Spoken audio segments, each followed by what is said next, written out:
Hi guys! Welcome to my YouTube channel. At gusto ko lang pong ipakita sa inyo yung aming bagoong or ginamos. Ang tawag po sa Ilonggo. Umuwi po yung kuya ko. Nagbakasyon po sila ng December sa Negros Occidental or sa bayan po ng Hinigaran sa Negros Occidental.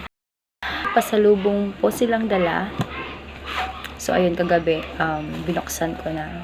So, ito siya, daran. Ang amoy niya ay para sa mga hindi kumakain ginamos or bagoong, hindi talaga to kaya ayos sa pang-amoy. Pero sa amin ng mga Ilonggo or Bisaya, mahilig kami sa bagoong ginamos. Para sa akin talaga mabango. Ang bango niya guys, lalo kapag ginigisa. Ewan ko sa iba kasi, alam ko namang iba, pag ako makain ng ginamos, pero ako talaga bagoong lover ako, so mahilig ako sa ginamos. So ito yung itsura niya guys. Ito ay giniling, I mean para siyang binayo siya na hipon, kulay mamink-mink siya, at ito ay pag na tagal na po siyang nakaimbak yung kanyang kulay. Pwede po siyang pangsahog sa gulay. Pwede mo rin siyang kainin ng hilaw. Depende sa gusto mo. Pwede mo siyang isawsaw sa suka. Pwede mo rin siyang kainin ng yan lang. Kukuha lang ako dito ng kaunti. And then, lagay ko siya sa gilid. Yan. Kanin. Mainit na kanin at saka ginamos. Wala. May pang-ulam na. Sarap. Yum yum. So, ito po ay sariwang hipon na binayo.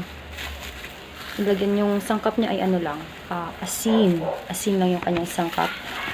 So, ito po talaga yung bagoong namin sa Negros. Kasi hipon na inasinan lang siya. May gano'n din kaming bagoong. Yung tawag sa amin ay binisaya na hipon. Pero wala siyang kulay. Na talaga siya. Na sinangkapan ng kaunting asin, kalamansi, and then yung pampatamis asukal. Ganun lang siya. So, kain na po tayo. Tikman natin yung ginamos galing sa Negros.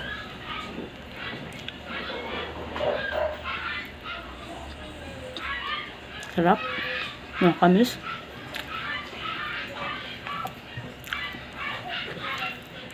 So, yung iba po,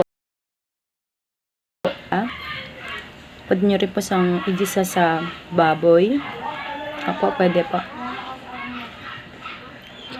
Pwede mo na siyang kainin ng hilaw. Alam.